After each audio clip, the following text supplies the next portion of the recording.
When Courtney drank, which she unfortunately drank a lot, she became a different person. She could be mean.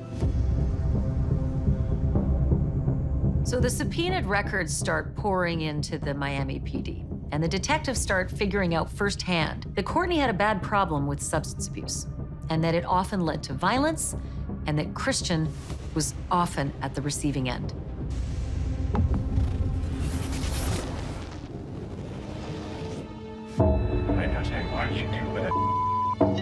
She had indeed been arrested in Vegas during a fight that they had, during which she threw a glass at him.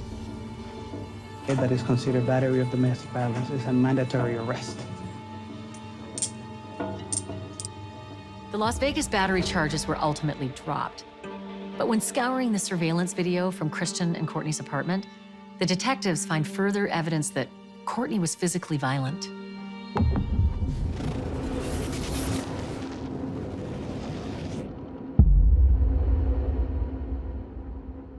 You can tell that Courtney is very upset. She's banging on the keys, and then she goes after him.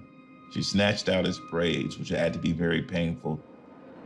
He's protecting himself. He's swatting her away. You can tell, obviously, that she's the aggressor.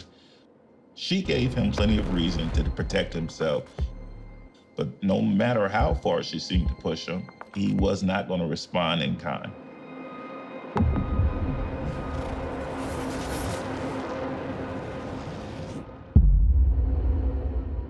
When detectives review Courtney and Christian's phone records, the findings take the case to a whole new level.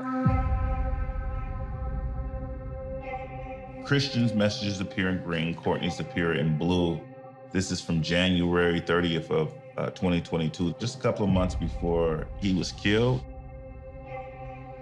And she says, hopefully this will give you time to think about your actions. Minutes later, she says, enjoy the hospital. And the images that correspond with this group of text messages are cuts to his face. So you have a serious laceration below his chin here. And this cut ultimately did require stitches. The text messages back and forth between Christian and Courtney suggest a history of abuse from Courtney.